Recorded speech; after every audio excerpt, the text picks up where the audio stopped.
দুই নাম্বার বৈশিষ্ট্য হচ্ছে মুবাশশিরা, তিনি সুসংবাদদাতা। সিলেটবাসী আওয়াজ করে আমার সাথে বলো, মুবাশশিরা মানে সুসংবাদদাতা।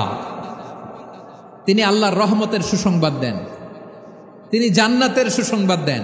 এই উম্মতের মধ্য থেকে যারা গাফেল, যারা অবাধ্য, যারা সীমালঙ্ঘনকারী, তাদেরকে বিশ্বনবী আল্লাহর রহমতের সুসংবাদ দেন।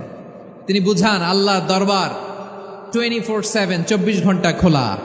আপনি যত বড় পাপী হন, আপনি যতই অন্যায় করেন না কেন, আল্লাহর রহমতের দরিয়া, আল্লাহর রহমতের দরজা আপনার জন্য খোলা আছে না নেই?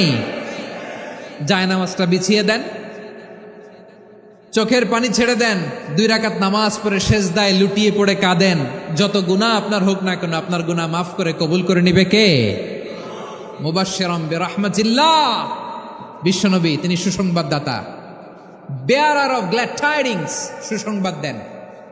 পাপী, অবাধ্য, সীমালঙ্ঘনকারীদেরকে তিনি আল্লাহর রহমতের সুসংবাদ দেন।